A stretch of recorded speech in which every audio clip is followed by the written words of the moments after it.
Content warning. Today's show contains a host that smokes tobacco. And there's so much smoke that's coming through here, you'll think you're on a train going through a tunnel in the freaking Victorian time. Stop it, dude, guys, really. I know we just got up. I know. Let's get the show started again. Discussions of possible fictitious violence, a lot of social issues that may have people raising an eyebrow.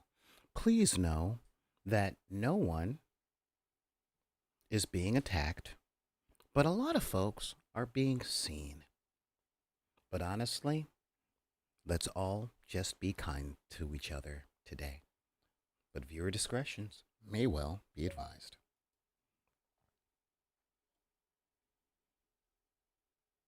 Are you in your Mr. Rogers mindset today? What if I am? Huh? What if I am? What if I am? What you gonna do? What you gonna do?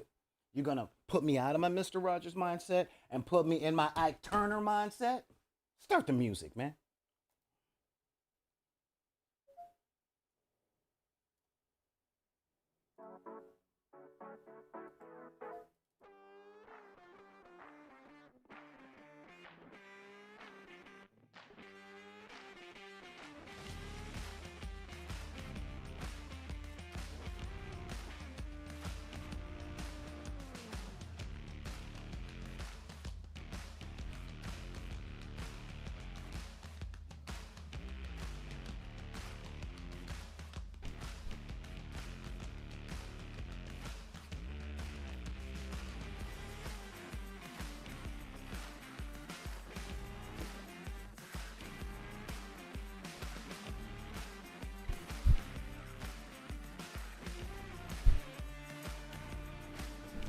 Hey everybody, how you doing out there? What's happening? What is going on? Today I am Solar Gray, the cinematic sorcerer, and I am coming at you from the Wizard's Tower. And welcome to the dark side of the room. Ah man, I am Solar Gray, the cinematic sorcerer, as I said, and I am tired. I have had such the weird sleep schedule. I said again. I can't even. I've had the best sleep schedule. You know, I'm like, wow. Yeah. I guess my tongue is still asleep because the rest of my body should be too. But we'll talk about that a little later on today. So, welcome to the dark side of the room. This is the show where we talk about concepts in playing games, your role-playing games, your tabletop miniatures games, your board games, your card games, and how those principles can apply to a life better lived. All right, that is. I like that. Yeah, I'm glad we are. I'm glad that we are broadcasting and recording this so that I don't have to actually remember that. I can look it up and put that to memory. I like that. Yeah, a life better lived. Anyway, today we have a really what I'm hoping to be heartwarming show about excuse me, the process of living a life through the principles that you find in heartwarming stories. Um, yeah, you see why I'm just like, yeah, you know what? Let's just talk about being kind because living a life through the concept of kindness that you learn through heartwarming stories, that is a long title. Oh, man. Even as a child, I was far too loquacious. But before we get started, I want to give a major shout out to my patrons. Mm, my subscribers, my friends and family that show up all the time. Like you guys honestly keep me afloat, all right? This is real talk. This is literally me talking to you guys, being real. I'm actually checking to see who is in those YouTube chats because I've got a couple of different chats happening all the time. And I'm like, okay, so I'm looking at you guys right here. So let's see who we got down here. Hey, what's going on, Zan? Ahoy, ahoy. Ahoy, ahoy. Hoy, hoy. You keep saying ahoy. I'm starting to think that you live in a pineapple under the sea. Fried one. Hey, what's going on? I'm glad you made it back. I actually have been missing Red Hulk. I really have. Let's see here.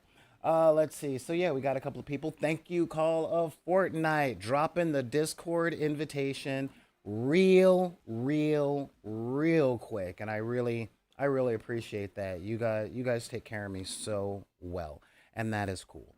So yeah, we are talking about quite a few things today.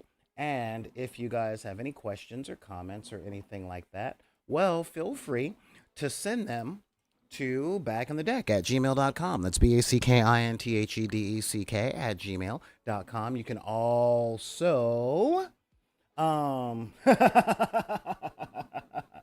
a lovely lake magician. That is amazing. But stars and stones, let me at least get the email stuff out. Yeah, back in the deck at gmail.com. That's BACKINTHEDECK at gmail.com. You can also reach out to me on Twitter and on Instagram at the same at back in the deck at gmail.com. You can also find me over at them TikToks, them tickety talk tickety talk. You know why? Why? But I'm old, okay? That's the humor I have. A lot of people are like, why should I go on the internet and just watch a strange black dude with blue hair make a bunch of dad jokes and tell me about life in a way that my uncle tries to, but he's always too drunk? That's why, because that uncle is pretty cool, especially when he's getting side eyed by one of the other relatives, but for the cool reasons, not the other reasons. And of course, if you want to talk about stuff like that, you can reach out to us on our Discord. Call of Fortnite was nice enough to put up an invitation out there, and you can join us over on Deckers on the Book. That's Deckers on Facebook or Deckers on the Book. That is our Facebook group, and that is pretty awesome. I want to give a major shout out. We have a new $1 patron. Yeah, we got a $1 patron over on the Patreon, and that is awesome because honestly, every little bit helps. I'm not lying about that. Every little bit helps. Yeah, so let's see. We got a new patron. So major shout out. What is their name there? Pulling that up. Yeah, okay, fine. Yeah. What? No, I don't want that. I hate this. It's like, oh, coming soon, a new patron. What? Anyway, thank you for joining. I was gonna drop your name, but I didn't pull it up because I'm just useless sometimes. So I'm kidding. I'm not saying that I'm useless, and a lot of that stuff is what we're talking about today. What is going on, Charismatic Kanon? It has been a while since I could see your name in chat. It's been a while since I said what's up. Anyway, so as we get the show going out there today, I'm letting you guys know I'm not a drinker. I'm not a big drug person, but sleep deprivation is a lot like being intoxicated. A lot like being intoxicated. In fact, there have been studies done by the American Medical Association that says driving while sleep deprived is actually more dangerous than driving than driving after 3 beers. So that's fun, huh? Um, mm. So just know I'm a bit sleep deprived. I've only had 1.5 cups of coffee today. And for you guys that watch the channel, I go through 3 cups in a show, in a 1 hour show. How much coffee do I go through? And at what age will I die of kidney failure? So, oh my God, 60 plus hours. Yeah, you've seen things that people who sleep cannot possibly imagine. Sea beams flying off the coast of Orion. And finally, when you sleep, all of those moments will be lost like tears in rain. Time to nap. No, sorry about that. Like I said, I'm a little silly. Exactly. You know what, Zan? I'm gonna say this one time. Hell's bells. If we are not blood related, you are definitely my brother in pain. um, so as we're going, I'm gonna start off every show or this show as I start off mini shows of magic. Actually, it's actually funny. This stuff is amazing. And it's even more amazing right now because Canada's going through such a heat wave that it's super dry up there, and I appreciate that. Oh my God. Yep, going on 24 hours of no sleep. Focus 941. Well, focus. Focus. Okay? Focus. Focus on the show cuz we've got some really good stuff to talk about today. Mm. So, as you guys know, I smoke tobacco. I don't endorse anybody starting. I smoke because I am addicted to nicotine, and I will literally have to go into a rehab program, inpatient rehab program, for a minimum of 3 weeks to get off these things. And I don't have either the time or the money to pay for such medical treatment. So this is where I'm at. And I'm fine. I'm fine with that particular fact. God knows there are worse things I could be addicted to. Like eating nails. Mm, exactly. Canada has so much dry, they're canning and exporting it. And putting it in little green bottles by the liter, which is funny because I live in the United States and we don't use the metric system. Ah. I'm like, yeah, no, where's my half gallon? What is this 2 liter thing going? But I'm using the metric system a lot more because I've been doing a lot of designing and pseudo engineering stuff like that. So sorry, man, the metric system is actually better for making things. It really is. It's I don't know why. Well, actually, I mean I don't know why millimeters and centimeters actually line up with lines better than fractions of inches. It's a thing. Um, but I was talking about the smoking for a reason because sometimes I run out. And I was up studying, editing, doing all the things that YouTubers and streamers and all that stuff do. Okay. And of course, um, I ran out of cigarettes. And since I live in the hood, there is always someplace open all night. Exactly. It's because of a consistent. Yeah, exactly.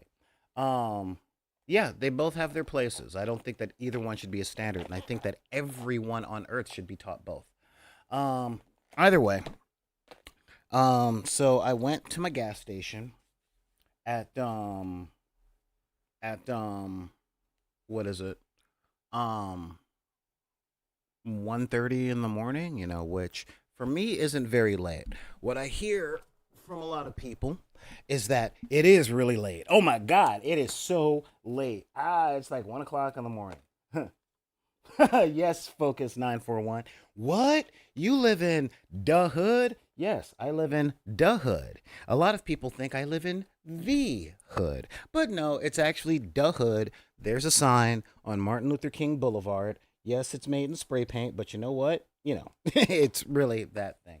It's actually the hood. It is a term that is used as a vernacular of English, okay? And if people don't look at people from Georgia and say it's Athens, not Athens, and not get hit in the mouth with a 2x4, then I can live in the hood instead of the hood. Anyhow, um, and there were some girls that were there trying to put gasoline in a half-gallon water bottle. I'm dead serious. Um, these young ladies were no older than 22, 23, which is funny because, as you guys know, last week I went to see Blink 182 in concert, and nobody likes you when you're 23. So I'm looking at them, puzzled and asking questions to people about how to get the gas nozzle to work.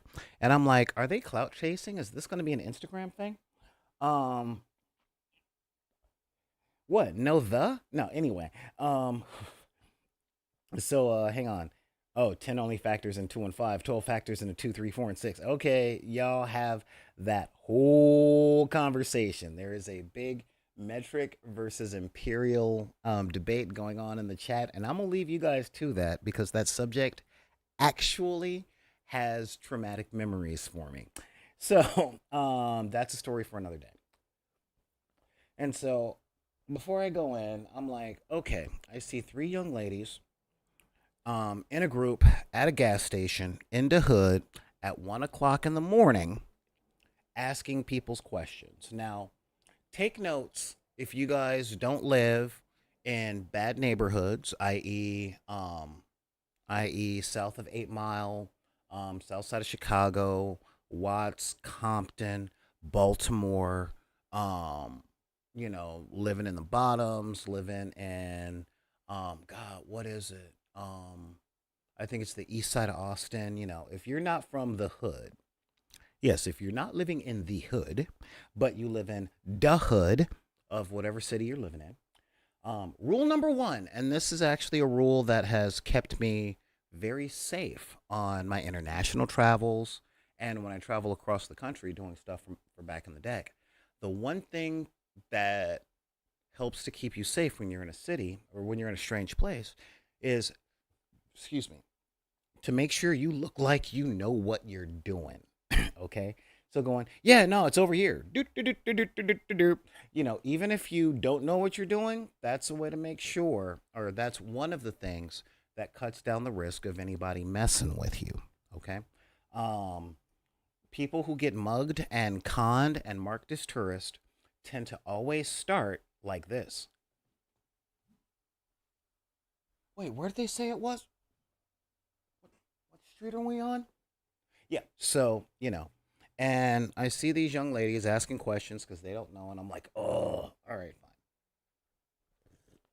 Now, I could have done the 21st century city thing and just left them alone and whatever would happen to them would happen to them, whatever. And then I thought back to my youth, okay?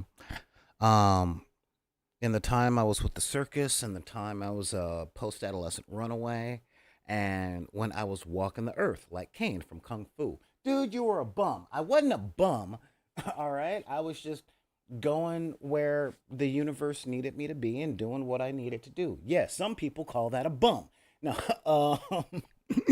I remember the people that were kind to me and, you know, put me up in their place for a night or two. I remember when I first moved to Orange County, California. I met a couple of people at Starbucks every once in a while, and they were just down on their luck in a very rich town. Okay. America's a very rich country, and I lived in the poor part of the OC, and I'm talking about the Fox nighttime soap opera drama. But the poor part of the OC in 2002 was still at a median income of I think it was $80,000 a year was the average income for the poor part of where I lived. All right. So and I would see people down on their luck and I'm like, "You know what? You look like you're down on your luck. What's going on?" And I'd be giving sob stories like my girlfriend just broke up with me, having a problem finding a job. I don't know what I can do and I'm blah blah blah. And I'm from the hood. Okay? I'm from the hood. And what a lot of people don't know about the hood is that our sense of community is strong. Okay? Um all the neighbors tend to know everybody. All right. The kids are playing. When I was growing up, the kids used to play outside all the time. I was one of those kids, and it was like, well, how do you keep your kids safe? Um, no one set of parents kept one set of kids safe. All the parents, all the grandparents, all of the aunts and uncles and cousins of everybody else on the block was looking out for all the kids on my block. Now that means I got my butt whooped eight, nine, 10 times for messing up once. Because there ain't no double jeopardy when it comes to butt whoopings when you were a kid. That was just the way it was when we were growing up. What's up, none nobody? Let's see. The suburbs can be the hood too. Misconception, yeah. Misconceptions that the suburbs are safe. There's lots of meth labs and opioid addicts in the suburbs. You're absolutely right. There was a whole lot of stuff in the suburbs that just blew my mind as to how messed up it is. And culturally speaking, the two aren't very different when it comes to their problems. However, culturally speaking, their ways of addressing those problems are completely different planets. It's so weird. Um, so yeah, Xanatha, it's exactly. It takes a village. I heard that my entire life. Takes a village to raise a child. Takes a village to raise a child. And y'all folks out there in rural America, y'all know what I'm talking about because that is where the hood got its sensibilities. Most of our grandparents and stuff. I know my great grandparents were sharecroppers, so those sensibilities of boy, what you doing? Ain't you supposed to be there taking care of your grandmama? That was, that came out of every house, and it was a real community. It bonded everyone together. All right. And that is really big. America very much started to lose that in the 1980s. Because of neoliberalism and Reaganomics and stuff we'll talk about tonight at our the stuff we talked about last night down at our meeting down by the docks. Anyway, it was good to see some of you guys there. Anyway, um, so I see these girls and I see they're having problems, and I'm like, the first thing that comes to my mind whenever I see anyone going through a thing is how many people have helped me in the past. And that makes my thing of, instead of I hope things get better for you, what I heard a lot when I was in the suburbs versus how can I help? So I'm like, hey, how can I help? you know, and they're like, do you know how to make this happen? And I did the thing, but it turned out, unbeknownst to us, now I'll tell you this: I know how to use a gas pump. Okay, I seriously know how to use a gas pump. So much so that when I watched Point Break and they had that gas station scene where they had the president's masks on and they burned down the gas station, I'm like, hey, look, they're doing it right because I live in California and our gas nozzles are different from most of the other gas station nozzles in the world. So I know what I'm doing. I've done it 100 times. Fact, less than a month ago, I ran out of gas passing by the exact same gas station.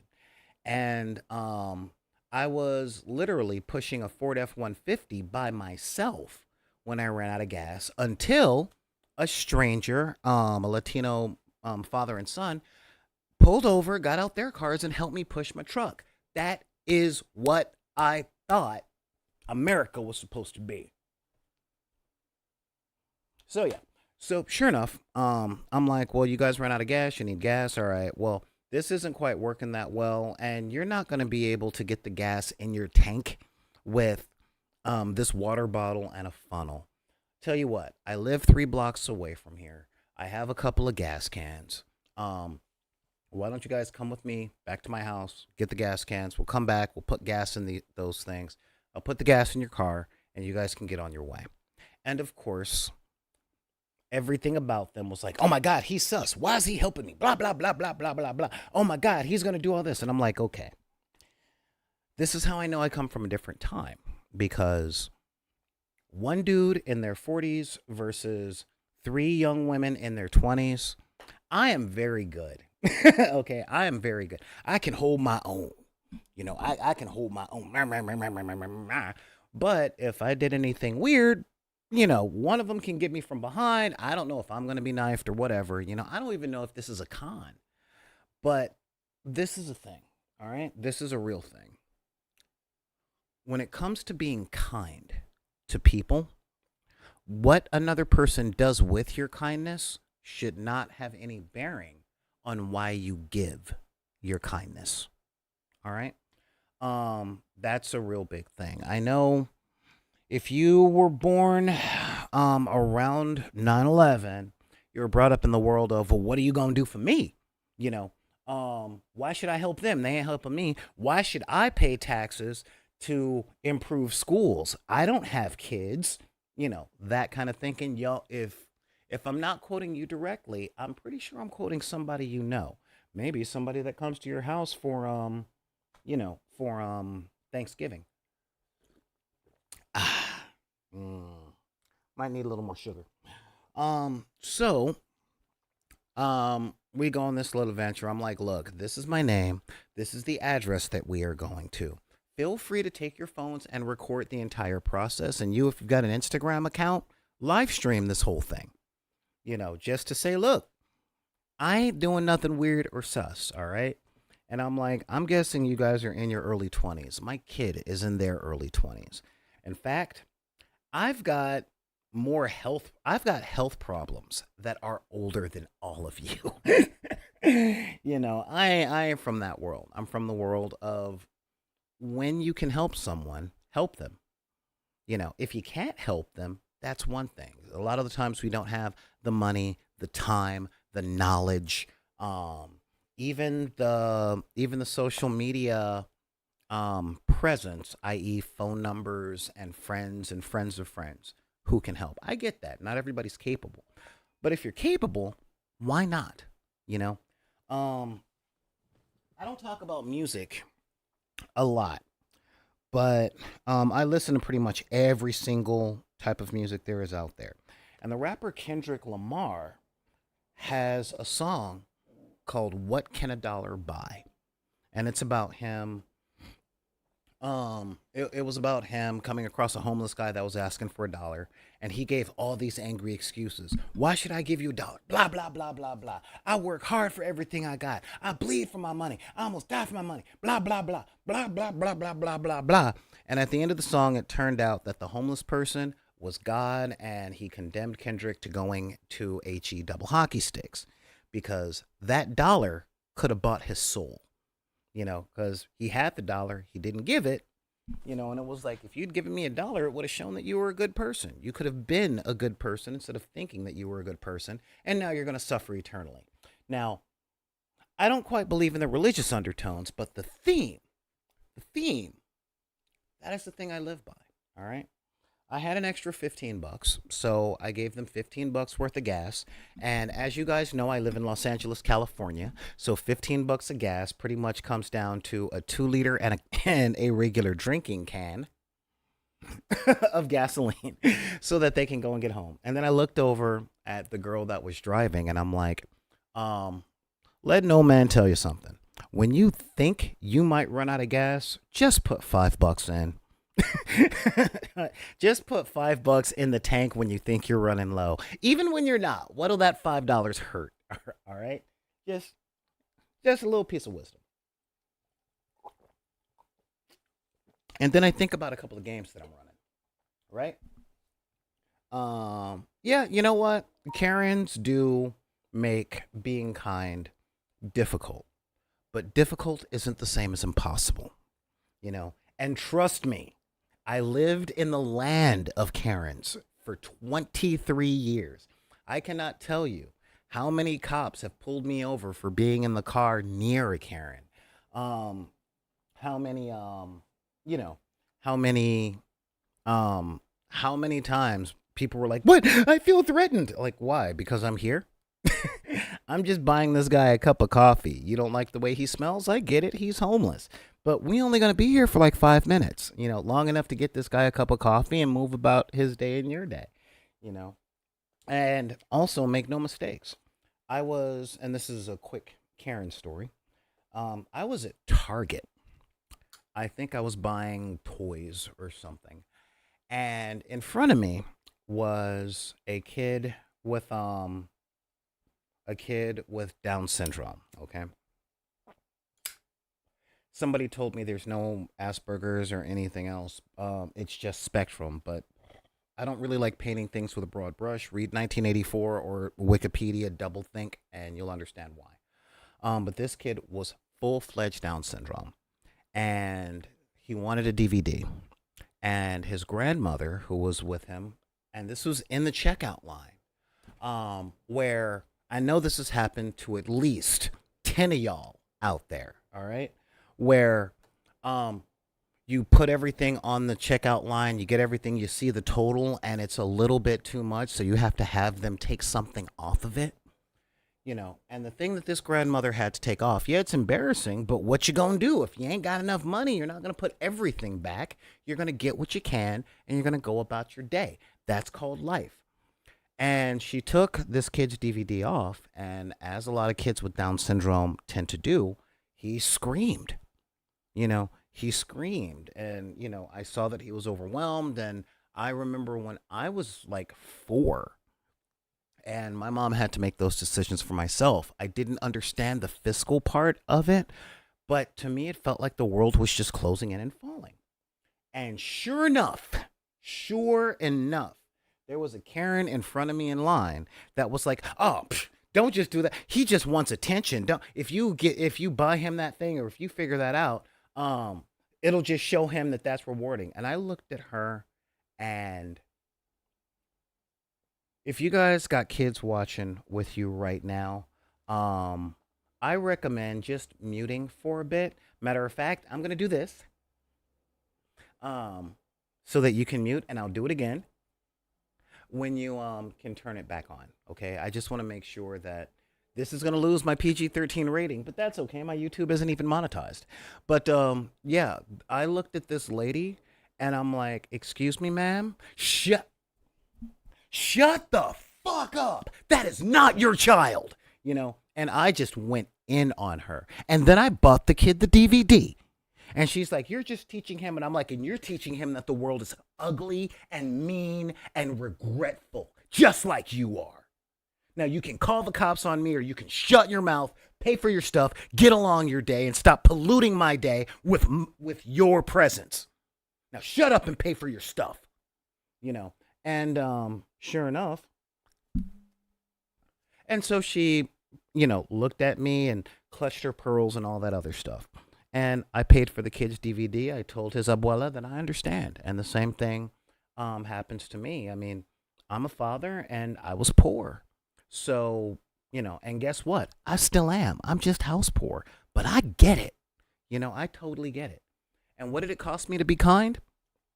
I got to yell at an old rich white lady. I would have bought him 2 DVDs in order to do that. I am dead serious. So so yeah. What is this? It's like he about to curse. Yeah. Yeah. And so sure enough. Yeah, aggressive kindness. Make no mistake. Kind to those who can't do for themselves. And yeah, I am super aggressive at people who want to stop kindness for whatever their reasons come in. I mean, I was bullied, I was poor, I was the fat kid, and nobody came to my rescue. But guess what? I'm not those things anymore. So I do what I can to make the world a better place than the one I grew up in, because the community that I grew up in showed me that that is the job of every grown up. Hey, Nerdso. um, yeah. So real talk. That's what I did, and I did this in the suburbs. I promise you. I went out to the parking lot, and she tried to call security, and security was like, "We saw what he did. We saw what you did. Go about your day, sir." I'm like, "Am I sure I'm still in the suburbs right now?" I was looking around me for Rod Serling. If you know, you know. But yeah, so so I help these girls out, and don't get me wrong, I understand the world that we live in, so I'm like, yeah, record the whole thing, live stream this whole thing, so everybody knows where you are, what you're doing, and I ain't a creep. I'm just an older man that sees people in trouble, and I want to help people who are in trouble when I can. What's so hard about that? And I hope that you see this example and maybe do it for someone else one day in your life. You guys are young. You got a lot of life ahead of you, you know? And sad thinking that it's free to be mean. Yeah, no, meanness is not freedom, my friend. And this is where we get into the topic of today's show. All right. Kindness and the freedom to be kind. All right. Here's the thing. Oh, I didn't leave her the chance, Call of Fortnite, to ask for the manager. And honestly, I think the manager did hear. Okay. For those of you guys that have never met me in real life, I am 6 feet 4 inches tall, and I weigh 186 pounds. Okay, I am not a small man. So when I go off on people like that, they don't call the manager; they call the cops.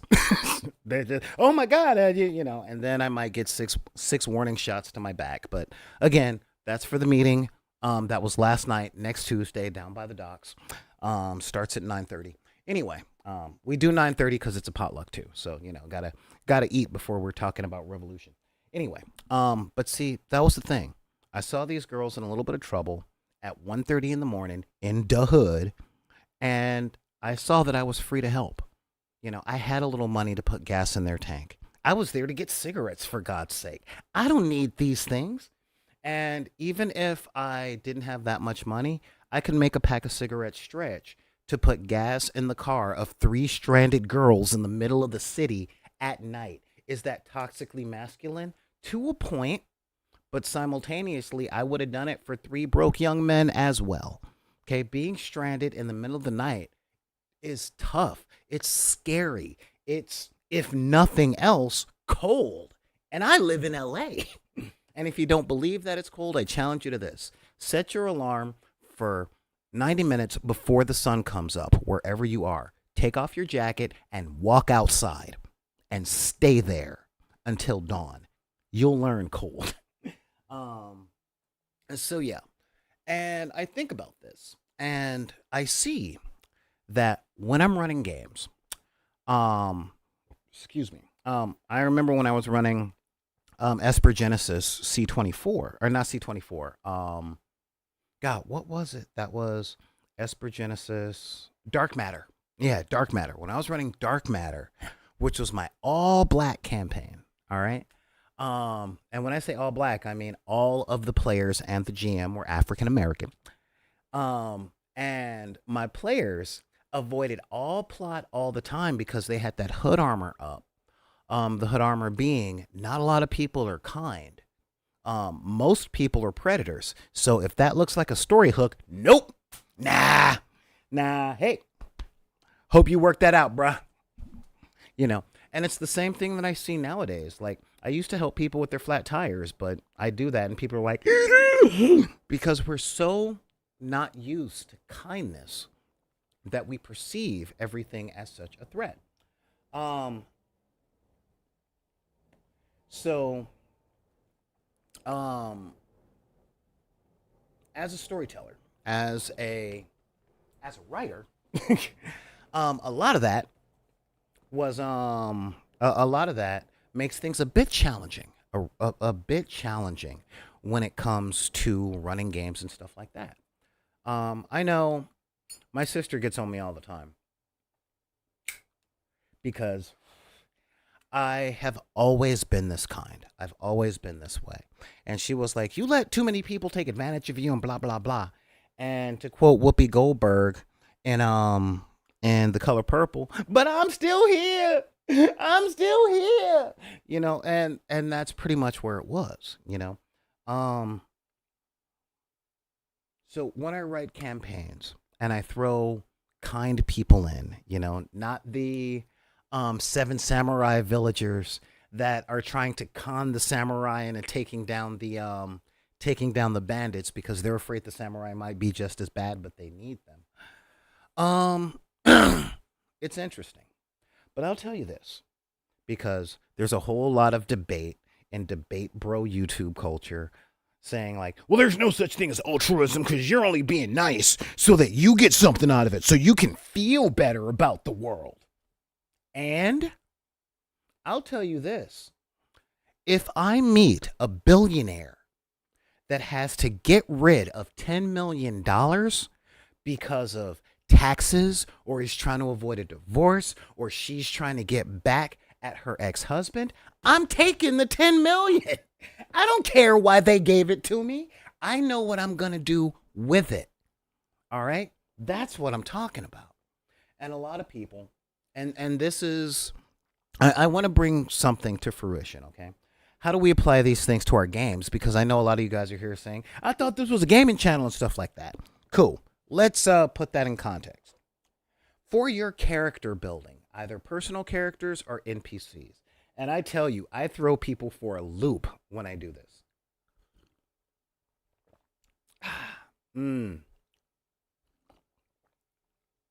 Kindness is a role-playing trait, okay? It is a role-playing trait. I once created a character that was lawful evil. All right? Seriously, lawfully evil.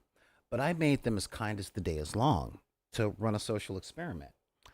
Um, because this guy, again, I the definition that I've been running stuff by was so common that it was put in the fifth edition thing, where lawful evil are the evil lawmakers, not the evil lawbreakers. And um, this guy did everything kindly. He was so nice, and he was even kind. However, he supported an evil country. Okay, he was an administrator in an evil country, a country that didn't give a crap about its citizens, did things to tear things down. No, I'm not alluding to our meeting down by the docks last night, but he was evil, and he did terrible things to anyone that essentially broke his code. Okay, that was the whole thing. So, this is a very common character trope. You can see it in things like Dexter. Okay, I essentially made a Dexter type character, except he went for scorched earth over individual torture. Okay, but he helped out the homeless. He gave hungry kids food. When he saw a landlord that was jacking up the rent, that landlord would disappear and he would buy the building. And if that happened too often, then the entire village would burn to the ground and everyone that was in it, man, woman, and child, would not be spared. So, an evil character. He did evil things. But he did it through kindness. And even kindness can be corrupted for evil. Now, let's turn the tables on this. All right? I've had rogue or thief characters that were also really kind. I want you to think Aladdin. Okay, I steal only what I can't afford. And I don't mean rob from the rich, give to the poor. I mean rob to the rich and distribute amongst the poor to make sure that they survive. And by the way, I'm poor too. So yeah, I was doing a self-insert character type of thing. But kindness in and of itself, especially in our cynical age, is looked at with lots and lots of suspicion. And this is something that you can really, really, really play with in your storytelling. Okay? I know this business doesn't do very well because folks do not believe that I'm here to be kind. Okay? I'm here to show people how to be kind. I'm like, how did Reading Rainbow ever get off the ground? I'm like, nah, I mean, these kids don't have it. So how can I help the kids get it or show the kids that they can do it themselves? How can we do all that stuff? But then I see that the environment determines the lens through which we see stuff. And that brings me to our second topic for today. If you guys are wondering why my shows have gotten longer, it's because I have a lot more to say. I'm a lot more tired. And I'm not doing this for content farming, as it were. It's just I was trying to be quick and concise, but I figure, you know what? Since our community isn't growing and people aren't really subscribing to the channels because YouTube hates long form content, and or not YouTube, but the algorithm hates long form content and it hates things about being kindness, I'm just going to go off. All right. I'm turning this back into the thing I do because I love it and not the thing I'm stressing about paying my bills with. Okay. However, if y'all like that whole thing, then join the Patreon, like, share, and subscribe, and comment. Here's the reason. All right. When y'all thumbs up and comment and share, then our mighty Lord algorithm, which determines the eating of 2 generations, actually starts recommending the videos to other people. All hail the algorithm 1100110111001110 alpha.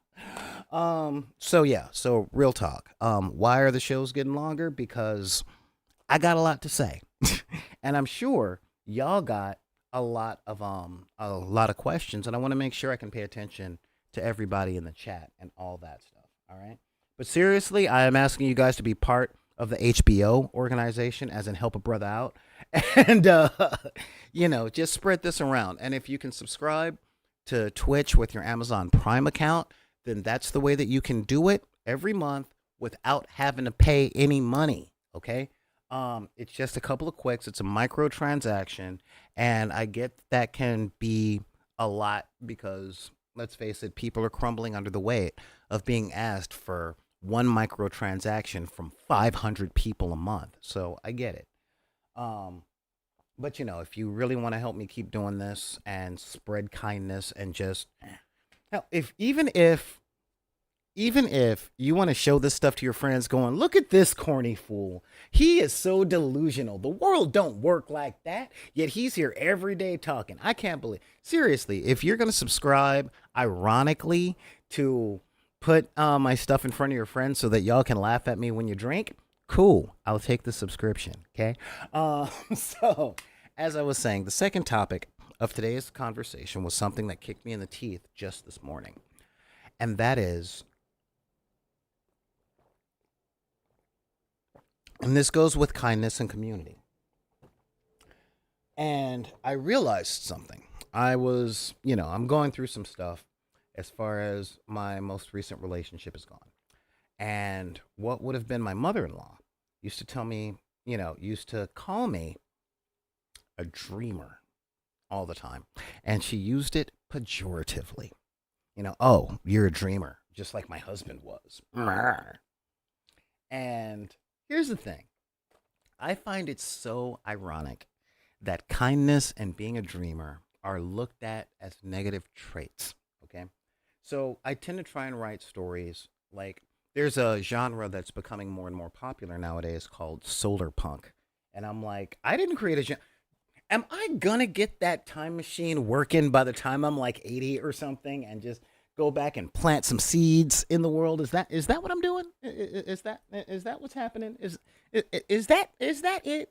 Because I could really use those lotto numbers for next week. Just putting that out there. um, but it's storytelling that revolves around a world beyond resource scarcity. All right, so here are the stories, but they start with mankind got their crap together.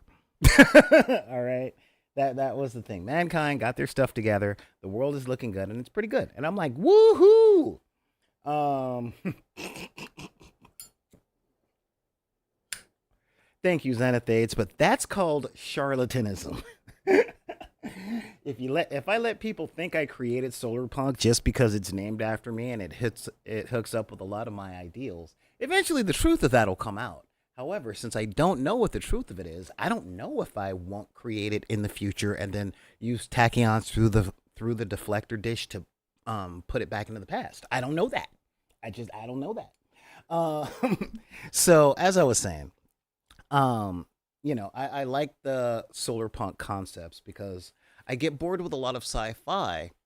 Um, and understand, science fiction is my favorite genre. But the flavors of science fiction currently are let's use allegories to reflect the world as we see it. And right now, sci-fi is revolving around zombie apocalypses, dystopian futures, and corporate-run fascisms. And I'm like, yeah, I kind of see that. But another name for science fiction is called speculative fiction. So people are speculating what they think the future will be like based on today. But I come from a different school. I come from the classic school of sci-fi of Isaac Asimov and Robert A. Heinlein, who were writing in the Industrial Revolution, well, a little after the Revolution, and during the 1950s, while we were fighting with Korea and going through the Red Scare. And these authors didn't reflect on what they thought the world would be based on the world around them, but they wrote stories based on what they thought the world could be, just based on the technologies that were coming out. That's where we get Star Trek. Okay. For you youngsters out there that have never had anything but a smartphone, There used to be flip cell phones. You know, you would flip them open and do that whole thing. But those came about because of Star Trek, the original series that came out in 1965. You know, Captain Kirk had his little communicator, and he would flick it out, called "Doom, Kirk to Enterprise," and people were like, "Oh my God, he's got a phone that he can keep in his pocket." And I bring that up because the designers of the flip phone, one of the original flip phones from Motorola in 1996, was called the StarTAC, and it was literally the whole form of technology was literally inspired by Star Trek. Okay, that's real talk. Oh well, Zen, if you are so pumped about Strange New Worlds, Nerd Soul um has a does a panel episode by episode to talk about Strange New World. That's NERDSOUL on YouTube, and I am on that panel. It's gonna be on Saturday mornings, or Saturday mornings for me, but Saturdays noon. I believe it's Central Time. It's 9 a.m. Pacific time because Nerd Soul is on the other side of the country from where I am. So yeah, he's doing a panel, and I'm gonna be on that and all that. Yeah, subscribing it. Woo! That's right. See, Zan is part of that HBO helping a brother out crew. Yeah. So seriously, that's and his content is amazing, especially if you want some really, what is the term I'm looking for? Not digestible, but insightful insight into African American culture. Okay. And know this, black folks from all over America, we stand for both Star Trek and Star Wars. We have forever. All right. Real talk. Uh huh. Mm. Oh, that might have to change to Sunday. All right. Keep me posted. All right. Keep me posted. And now you see why. You just got one of my subscribers. I don't even know if Zan is subscribed to my YouTube channel, but I know he holds it down here on Twitch, and he holds it down with the person that I met him through. He good people, you know, coming from the land of beer and stuff. What's going on, Dylan? Dylan Soto, what's going on? So yeah, as I was saying, I really stand that whole thing. Love science fiction, love speculative fiction, and I revolve around the science fiction of the world as it could be, you know, as it could be, the way that I would like to see the world. Okay, the place that I want the world to go versus where I think it's going to go in my darkest times when I'm looking at the difference between the stock market and the tent city that's less than a block from my house. Um, and I heard a very inspiring story in a book from a guy. I forgot the name of the guy, but the name of the book is called Poverty by America, like a perfume brand. Just check out what was it? Adam Conover's YouTube channel. He did a podcast this morning, and it was astounding. But one of the stories that came out in that podcast was he was telling us a big old story about some tenants that were being evicted from a building, and then they offered to buy the building, and the whole case went to court, and they had a solid case. And the lady who was the lawyer for the tenants, when the jury was deliberating, looked at the guy writing the book and said, "You know why it's taken the jury so long?" And he's like, "No, I mean the case is pretty rock solid." The lawyer said, "Because they have forgotten how to dream." And I'm just like,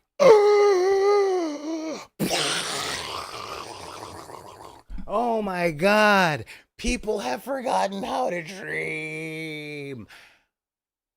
And instead of getting on the chicken and the egg thing, all right, I'm going to free myself from that conversation. See, part of the theme of Juneteenth week. All right. I'm going to free myself from well, have people forgotten how to dream because our media is so unoriginal? Or is our media so unoriginal because people have forgotten how to dream? No, forget all that. Okay, just put that aside. All right. But the fact that people have forgotten how to dream can affect the ways that we interact with the games that we play. All right.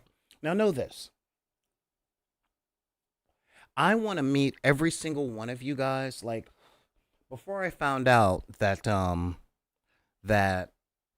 Phil Anselmo from Pantera was a person that didn't really want my fanhood,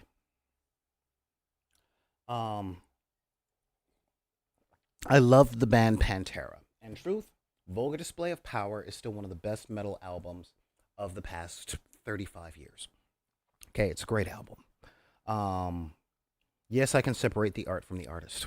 Even though now I know what the art was talking about, still, it's good metal. It's good to be aggressive by, and it's some serious gym stuff. But his lead guitarist, who is no longer with us, um, Dimebag Daryl, made a public announcement that said he wanted to buy every single one of his fans a beer.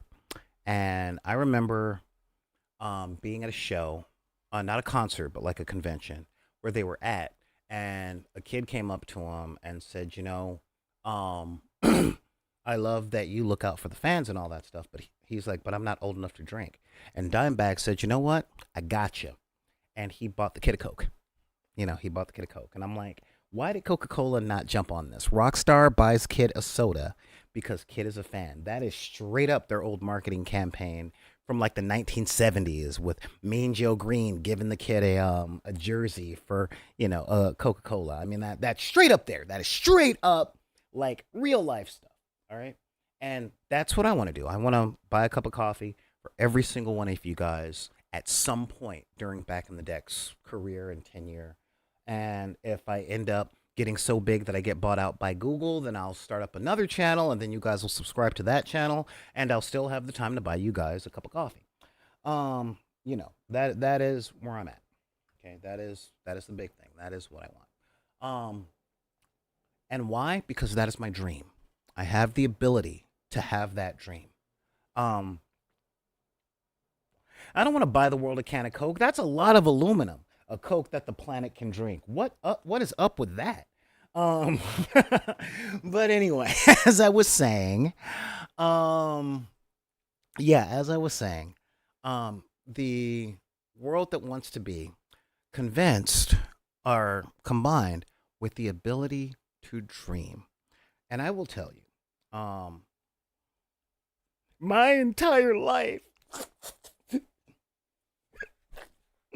people have looked at me like I was goofy, like I was a strange man. Unlike sad, strange little man, thank you for your increase on Patreon. They've looked at me like I was so sad, like I was so bizarre and goofy because I used to talk about things like self-driving cars, the ability to talk to each other through television sets, the fact that I wanted to make my own TV shows, or five, the fact that I loved comic books and things like that. Yes, I am a dreamer. And even though people tell me that being a dreamer is a pejorative thing, you got to keep your, one of you guys know, if you're a fan of the channel, my favorite kids movie, my absolute favorite movie that was made and marketed for kids in a time where people weren't so sensitive about their children crying, was The Never Ending Story. Okay. Primarily because of the push and pull between Fantasia and the Nothing. Bruh, you know, the Gamork said it in flat terms. People are beginning to lose their hopes and forget their dreams. And when they forget their dreams and lose their hope, they are easy to control. And I'm like, oh my God. And from that point, from that point, like I wasn't really capable of not having hope and not dreaming. Okay. But real talk. Once I saw that, once I saw this scary fanged wolf creature from the shadows saying people who forget their dreams are easy to control and whoever has the control has the power, I'm like, not me. No, that ain't gonna be me. No, I'm gonna keep hoping. I'm gonna keep dreaming. Yes, that's right. I was a kid and I was easily influenced, and you know what? I will own that and wear that as a badge of pride because it's the dreamers that made the internet. It was a dreamer that made YouTube. They were the dreamers, all that other stuff. Exactly, Call of Fortnite. If we don't have dreams, we don't have freedom. Think about that. We gotta dream. We gotta hope. That was the whole lesson behind Terry Pratchett's Christmas book, The Hogfather. We have to have hope. We have to have beliefs. We have to have dreams. So, in regards to your writing and your creation. All right, Bumher. Yeah, he's like, I'm gonna be there. Yeah, that's right. You are. You gonna be there. All right. Um, in regards to your creations, when you're planning out your games, or when you're writing your characters, or when you're prepping for the next game, do not confine yourself to this Christopher Nolan superhero universe where everything has to be grounded, no one can fly, and Christian Bale will quit if they ever introduce a Robin to Batman. Throw that out the window. Just throw it all the way out the window. All right?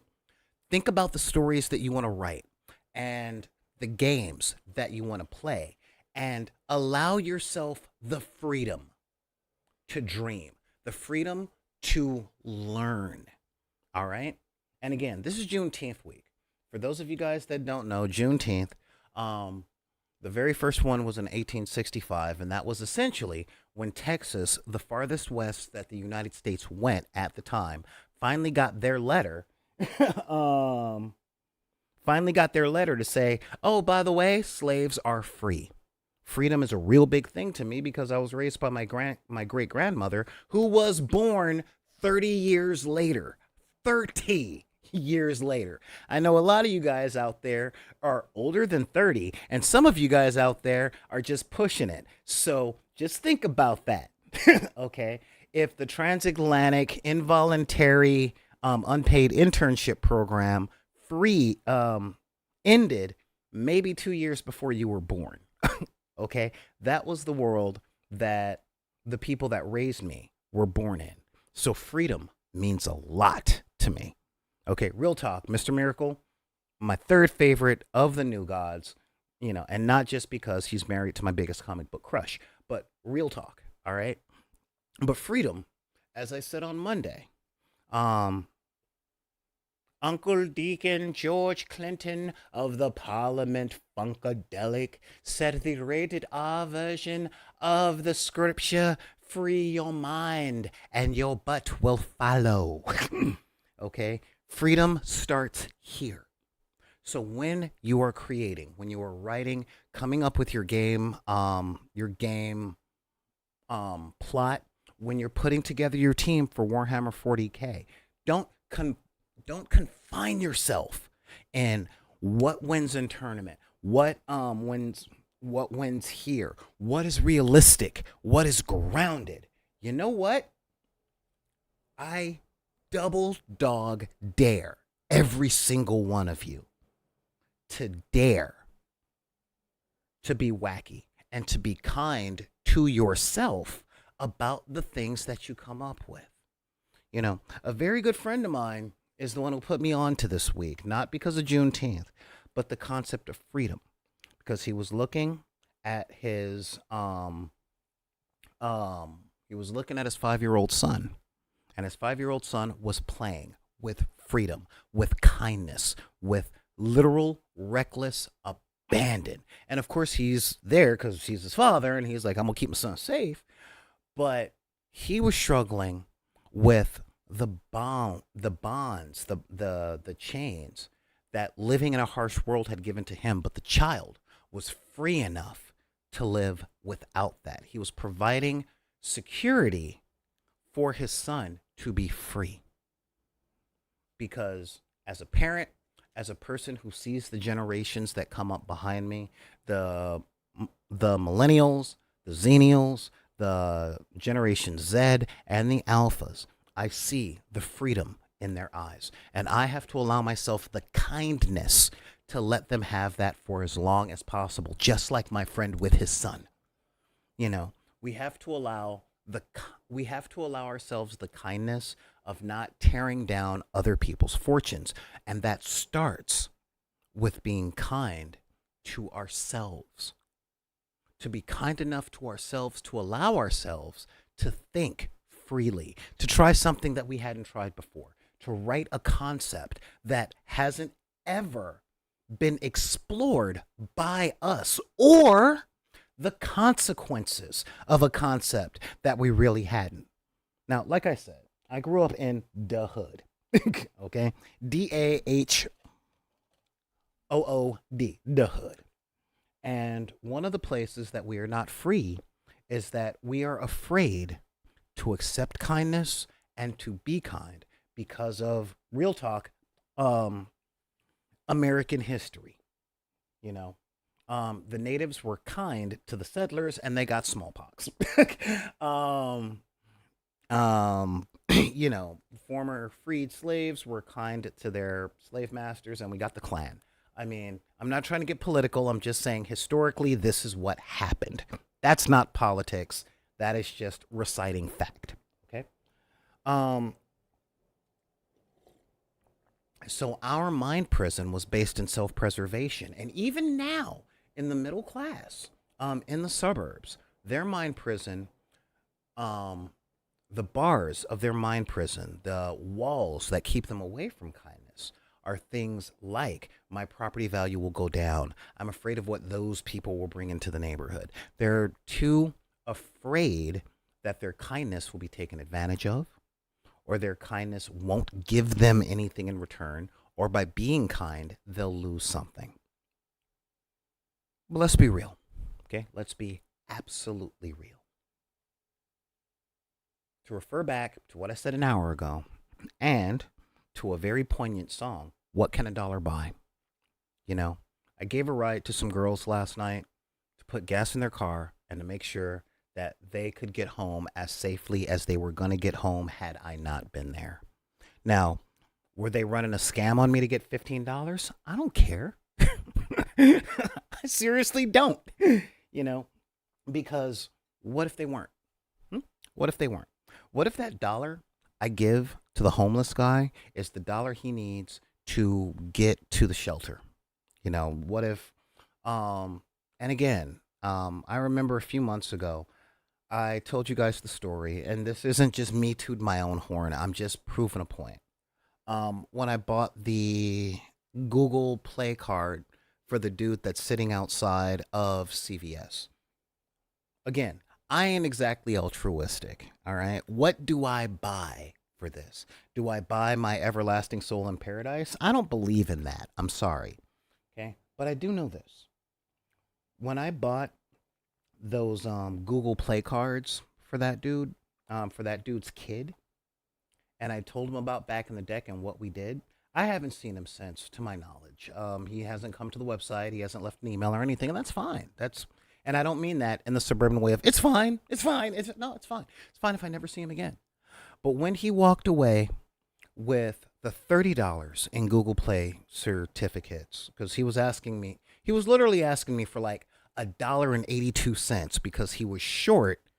He only had like $8 and some change, and he wanted to get his nephew a $10 Google Play certificate. Yeah, I lit him up because I was buying cell phone games for a kid for their birthday.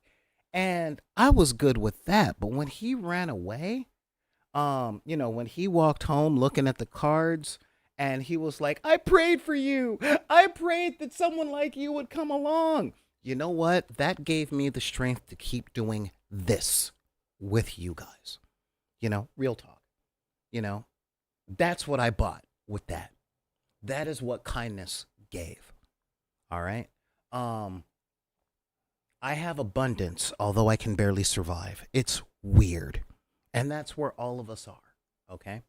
But the real talk, the realest talk, okay, the reason that churches ask for tithe, at least what they tell you. And again, I'm not a Christian. You viewers know that. All right. But the reason that we help other people is to remind ourselves from time to time that we have that ability too.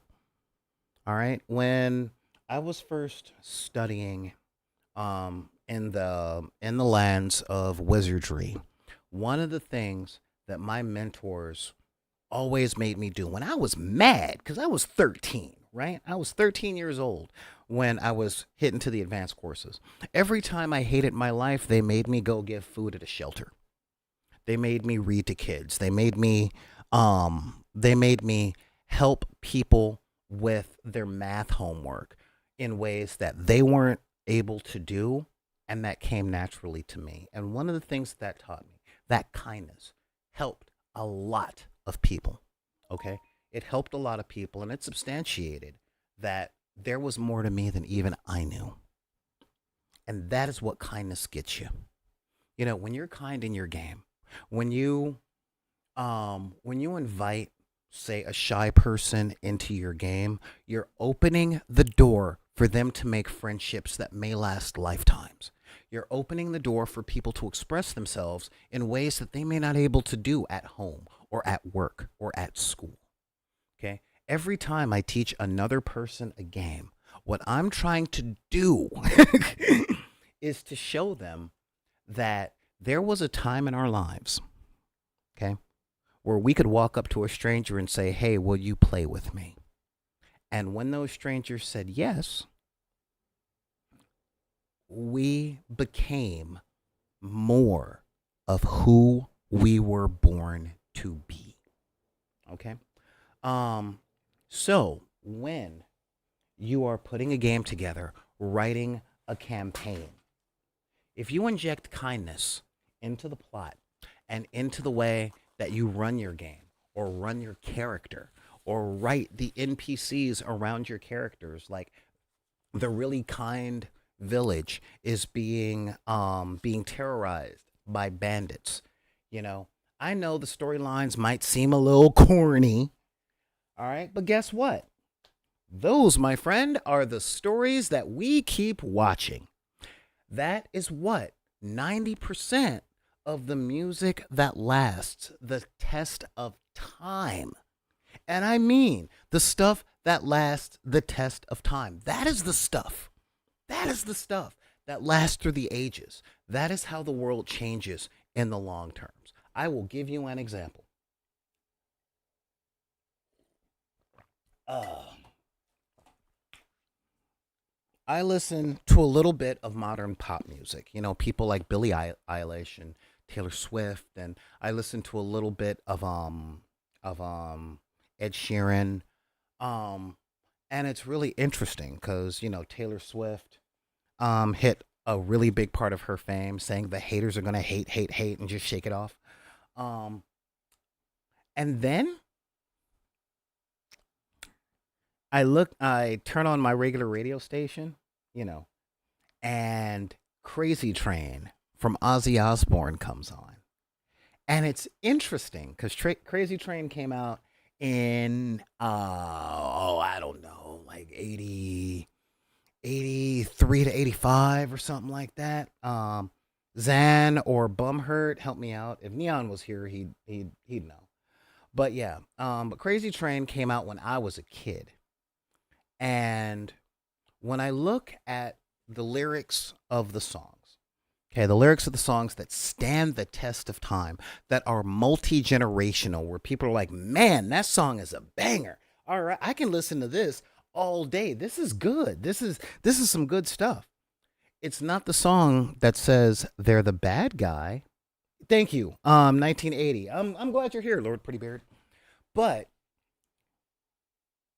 I challenge you guys, if you're at a computer, to open up Google Lyrics and look up the lyrics to Crazy Train. We got the Prince of Darkness, and again, on the radio, this song is still pumping all over the place and people love it. It has literally spanned the test of time because it is officially 43 years old. And the song is about, in the lyrics alone, I'm going nuts because people aren't being nice to each other. I am dead serious. The media sells it and you live the role.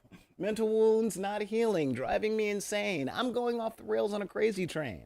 But crazy, if that's how it goes. Millions of people living exposed. Maybe it's not too late to learn how to love and forget how to hate. Oh my God. Let's just love each other and be nice to each other. And that is a message that I don't care how cynical you want to be. I really don't care how cynical you want to be. Again, I was a post adolescent in the 90s. We revised the book on cynicism and malaise. All right. How do you know? We created grunge. Just think about that. I need a easy friend. I do. That was our music. And real talk, nobody listens to music from the 90s, really. But they'll still pump Crazy Train. They'll still pump Land of Confusion from the Temptations. Not just because it's got the most bumping bass line, but yeah, songs from the 70s and 80s that was talking about, the world is going dark, maybe we should be there for each other. That is the music that stands the test of time.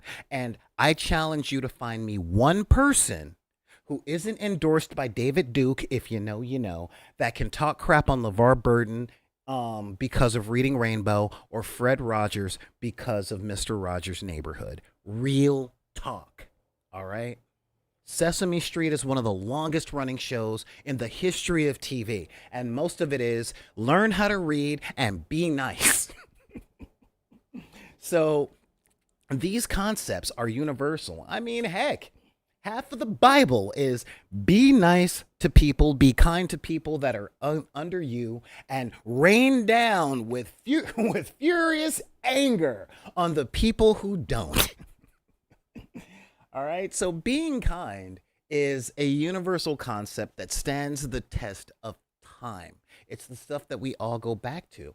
And when you are creating, when you're writing your stories, and when you're creating your games, even when you're putting together your teams, how can I be kind to the person that I'm playing against? Now, even if I'm making this team the kind of team that will grind them down to powder, you can still be kind while playing. You can still root for them. You can still genuinely hope that they win and they have a good time. I don't want to sound like a patchouli stinking hippie who has a trust fund and says all these things because I know I'll never be homeless, and say things like, be the change you want to see in the world. Okay. But I am saying, be kind enough to yourself to try and create those things with kindness, with as little cynicism as you can muster, because that is where greatness comes. The things you create will be glorious and compelling and grab people for months, years, decades to come, if kindness is at the heart of it. Okay? Kindness in any particular way. The most legendary Dresden Files game I ever read, the players still talk about it, and they talk about that climax because they acted without kindness and they saw the consequences of it, and that shook them. They were so busy defeating the bad guy that they didn't save anybody. And I put that on the news report in the epilogue of the story. And they're like, we didn't get anybody out of the building when we crumbled it, and they felt horrible. The lack of kindness the lack of kindness in their actions when the opportunity to be kind was put there by the GM, their lack of capitalizing on that opportunity is what made them remember that. Think about it. Okay? Let's see here. Lord Producer, being nice. One of the biggest channels on Twitch is Bob Ross, who is all about being kind to yourself. Right? And again, who talks crap on Bob Ross? Except for sometimes the way that he actually, his speech patterns. But the real talk, we make fun of the happy little accidents, but we're not really making fun. We're just reminding ourselves that mistakes aren't terrible. Sometimes they can lead to happy little accidents, I mean, real talk. There's nothing wrong with being kind and being wholesome. Will it always net positives? I'm not going to promise that. Sometimes I have been taken advantage of. Sometimes people have conned me, but guess what? I'm still here. It didn't kill me. Kindness doesn't put me in the poorhouse. In fact, other people's kindness, like yours, keeps me out of it. Think about that. If you look back through history, mythology, fables, folk tales, you will find an astounding ratio of kindness benefiting than you will from the acts of cruelty benefiting. You know, to bring up a historical thing, Germany was being cruel, and look at what happened. Okay, Japan was being cruel, and look at what America did. You know, cruelty begets cruelty, and then we get the atomic bomb, which could crack the planet in half, like Cadia did, like what happened to Cadia at the end of the storyline of Warhammer Ninth Edition. If you know, you know. Okay, but kindness, huh? Kindness. Kindness is what brings in angel investors. You know, kindness, real kindness, is how small pockets all over the United States got through COVID without turning into serial killers. Mad Wookie, what's up? Oh man, been missing you. Let's see here. Let's see. It looks like Xenothates is telling a story. I wish I had gotten to play him longer, but I just had so much fun playing a paladin of the goddess of love. He was a gentle himbo who spread love and kindness and clobbered the cruel. Seriously, I love playing that character. I seriously loved playing that character as well. I played a kind paladin once. We were going through, I think it was Dragon Heist. And before the caravan started, we went to see the blacksmith, and I brought him a sandwich for his breakfast. And real talk, you know, real talk. What is this? Can I post a link to the musician from a LARP I NPC at? He's a dude. Yeah, go ahead, Sad Strange Little Man. Put a link up there. Yeah, put a link to that LARP and put a link to that bard. I will always boost a smaller creator, especially if they're another musician or somebody trying to do what we're doing. I'm a musician myself, and I can't ask you guys to share and like my stuff if I'm not willing to do that for other people. Come on. So yeah, no, give them a boost. Give them a shout out, or put in the comments who they are and put a link to their thing so I can give them a shout out. So yeah, I mean that's the real part. So when you're creating stuff, okay, if you inject kindness in, if you're a GM, the opportunity for kindness and the Warhammer with a sharp shaped head. All right, that's a little far, Xanathades. But don't get me wrong. A My Little Pony paladin whose whole concept is friendship is magic and he's there for his boys. That sounds like a cool character to watch, you know, and even a more fun character to play. There is nothing wrong with being kind, you know, and I've seen this all over media where, you know, people have, you know, I've seen characters challenge kind characters in the same way that people challenge me. With the they can't be that kind, we'll just push them and push them and push them until they're cruel. And I'm like, re Captain America Civil War with the Black Panther. I don't agree with him not killing Zemo because I'm not a great man. I'm all right. But yeah, that kindness, the I don't like what you did, so I will heal you so that you have no reason to do it. That right there. All right. All right. Let's see here. Yeah. So do do do do do do do. I want to do this. No. Oh, there we go. Copy that. Yeah. So boop boop boo. So yeah.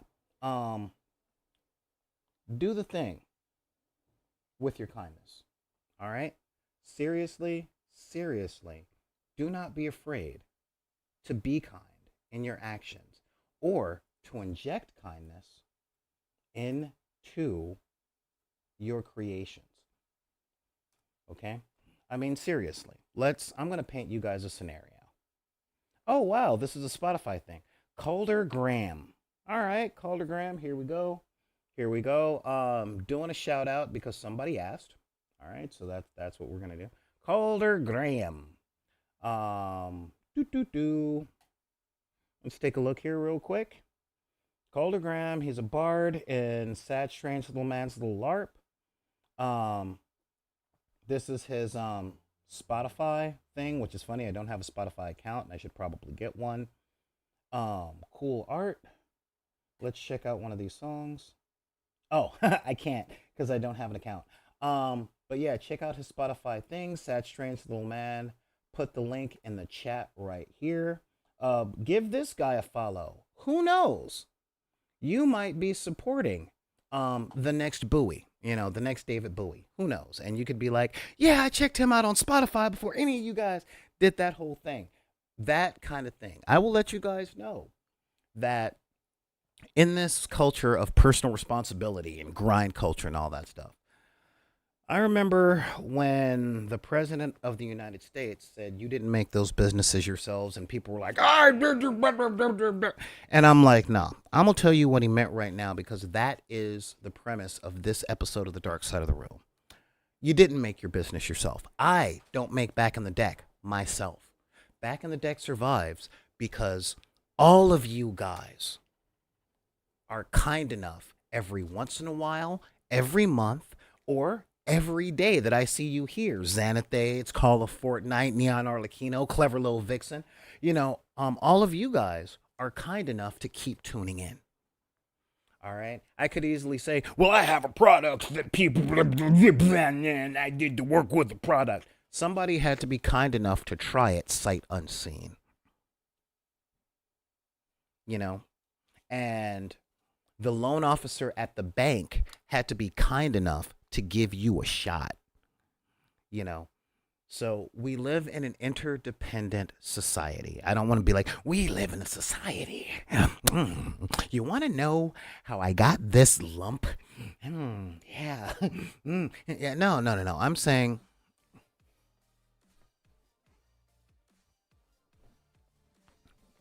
that's right. Thank you so much, Lord Prettybeard. You were kind enough to subscribe to this channel right now. That's what I'm talking about. All right. Thank you so much. He's like, oh yeah, I should do that. Yeah. Thank you. Thank you so much. And yeah, you even got the little dance. Because that's the dance I do every single time someone subscribes. So if y'all want to see me do that dance a little more, then get more people to subscribe here on Twitch. That would be awesome. Let's see here. So yeah, so the real talk on that, kindness is the thing that causes community. And cool, you subscribe to public radio. I don't want to go too far into that because public radio is a very big minefield. And you know what? If you subscribe to the people that say that the government's putting stuff in the water to turn the frogs gay, do you, all right? So real talk. I mean, that's just how I roll. But yeah. Kindness and the ability to cooperate and to give people a shot and to do what Kermit the Frog, Mr. Rogers, and your grandmama told you was the right thing to do. That isn't just what holds the world up and holds up good stories, all right, or good characters or good games. It's literally what pushes civilizations to their height. Okay? Real talk. I know people to this day who are discovering Star Trek 1965 with Captain Kirk, the most dangerous captain of all of the Federation. And they look at those stories, those morality tales, and they're like, this is really good in the 21st century. Okay, they're looking at young Bill Shatner with all of his Esperanto-based speech and his overacting. But they look at the stories and they're like, you know what? This is actually pretty cool. The whole concept of Kirk fighting the Gorn and saving the universe because he didn't kill the Gorn. He showed kindness, and the Gorn turns out didn't want to fight in the first place. That's huge. And that is the stuff we always come back to, even down to, if you go all the way back to Aesop's fables and Greek mythologies, most of the fable lessons are be kind to strangers, Be nice to your family members and don't get caught up on pride and why should I have to? Seriously. Okay. Um, mm, nice. You're doing a survey of all of Star Trek for your SO. That's pretty cool. The LARP is called Kingdoms of Gateway Games in Ontario, Canada. Oh, did not know. Oh my God, yes, we're international again. This is great. Thank you very much, Sad Strange Little Man. I want to do a tour of Canada if for no reason to meet the Warhammer 40K streamers from up there, like Tanya the War Mistress, Play on Tabletop, Mini Wargaming, Guerrilla Wargaming. I want to meet all those guys because for some reason, every single one of those channels looks like playing Warhammer 40K is so enjoyable with them that I might want to learn. And that ain't something I'm getting down here in SoCal. So yeah, I'm really digging. You know, I really want to meet Takahiro from Play on Tabletop, and I want to have a cup of coffee or tea with Dammit Mubin. That's really what I want to do. You know. Um, so yeah, I'm really big on that. So yeah, let's see here. Do. Wow. All right. So yeah. So we're talking about kindness and how important it is. And keeping this in mind, inject it into your stories. All right. Carthulu put up a great big comment here. And I commented on it when I was talking about Across the Spider-Verse. Um, yeah, it makes me sad that the only superheroes allowed to be nice on TV/movies are targeted to 12-year-olds. Adult can't appreciate a nice Superman. And real talk, I'm going to guess that you're speaking from the perspective of executives and directors. Because if you look at the polls, the most beloved Superman movie of all time is still Puzo and Donner's Superman 1978, where Superman, played by Christopher Reeves, literally rescues a cat from a tree. you know, Granted, the girl that he saved it for got slapped by her mom for lying in that very same scene, but really, um, mm, but literally, yeah, people want a kind Superman, a nice Superman. Real talk, there was a poll that was done. I forgot if it was on Facebook or Twitter, but most Superman fans, um, their second favorite Superman outside of Christopher Reeves was the Superman. I forgot his name, but he's now in Superman and Lois, but he's the Superman from Supergirl because he was a nice dude. Superman being nice. Like my favorite line from that Superman that I saw at the time was him talking to Kara about Jimmy Olsen. And she was like, "How did you know all that stuff?" And he's like, "Oh, we've got super telepathy." What we do? No. We're friends. Jimmy and I are friends. We talk. And the way that he said it, I'm like, "Yes, there you are, Clark. That's the Clark that people want to see."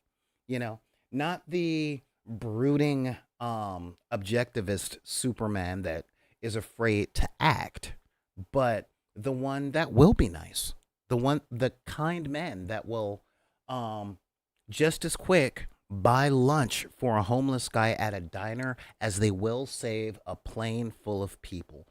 Folks talk all the time on the internet about how people aren't like that. Nobody does that nowadays. And I'm like, come on down to back in the deck at gmail.com because I do. And I am not unique in that. You know, how do I know? Because lots of people that I don't know have bought me lunch. You know, real story. Back in the late 90s, my friends and I, we kind of took one of those teenage trips um, across state lines because, you know, we were teenage rebels. And my friends smoked a lot of weed back then. And they accidentally left me on the side of the road coming out of Las Vegas between Las Vegas and Los Angeles. They literally got they hotboxed the car. They weren't thinking. We all got out the car to pee, and I spent the first part of the trip out of Vegas asleep in the back seat, not saying anything.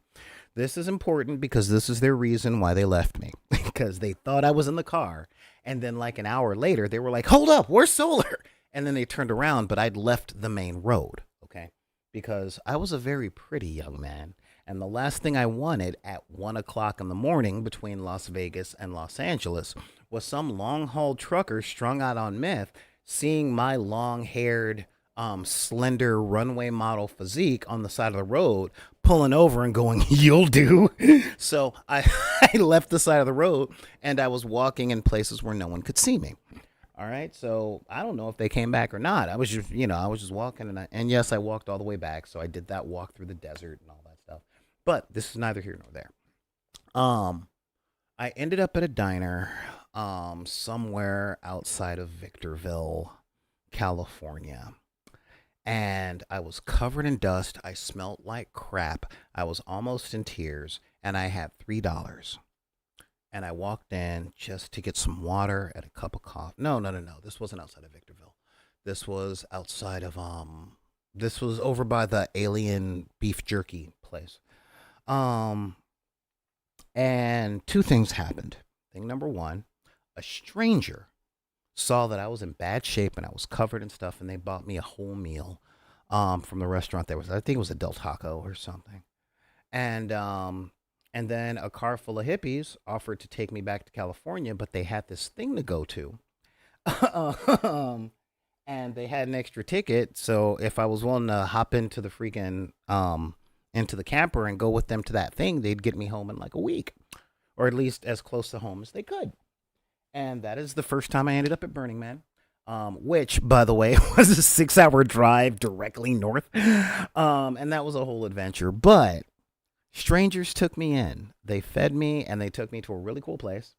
Pretty much it was hopping the mystery machine. It was odd, but I was dehydrated. I was hallucinating, and some of the hippie girls were cute. And I freaking went up there and did Burning Man for the first time. It was all weird. But all of that, most of my adventures were based on the kindness of strangers. Was I killed? No. I wasn't even assaulted. Okay. Not to say that I don't recognize how lucky I was that it wasn't a predator, that it wasn't somebody looking at me going, you'll do, or we were looking for someone for the next lynching. Yeehaw. It wasn't even a matter of that. It was, I knew that all those things were possible, but I gambled on the fact that there were more kind people in the world than there were those monsters. And I don't know if that is still true. In fact, I didn't know back then. It was a bet. It was a hope. Okay. And real talk, I am one of those people based on my life experiences and all that stuff. But real talk. Oh, don't. If you guys are wondering, my friends did pay me back for leaving me stranded in the desert. One of them paid me back with a 2 bedroom condo for $150 a month rent for 7 months. So that was very cool. That's real talk. Again, I've led a strange life. Um, so yeah, um, you can always rely on the kindness of strangers. No, you can't. Okay, I'm gonna be real with you guys. You can't always rely on the kindness of strangers. You really can't always count on it. But at the same time as you can't 100% count on it, you cannot 100% believe that it doesn't exist. Okay, you can't always believe that it doesn't exist. I've been attacked by many, many people in the same way that I've been attacked or that I've been helped by the kindness of others. That is called life, ladies and gentlemen.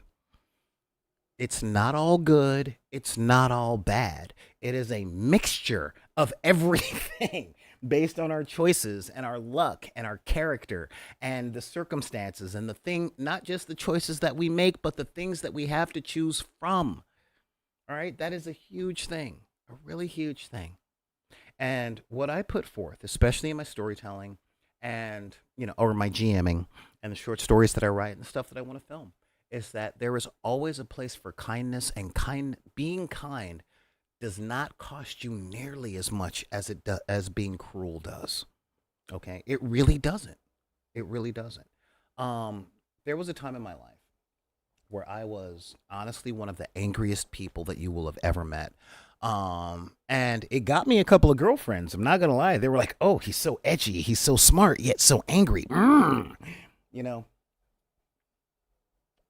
Um, don't we all, Mad Wookie? Don't we all? I want to see Cavill's Superman untainted by Snyder's nihilism. I just want to see a Superman untainted by the 21st century's nihilism. And honestly, I was getting that out of Across the Spider Verse because every action scene in that movie was punctuated with with Miles and any other spider person in the scene rescuing people as they were fighting the natural disaster or the big monster or the antagonist. It's like, oh, that person's in trouble. Gotta save them. Oh my God, this person's trying to get me. I need to constrain them in a safe way to make sure that they live, but I still have to get away. It was really, really cool. So, seriously speaking, hey, Cyber Drake Luca. Yeah, you are late. I'm actually starting to wrap it up.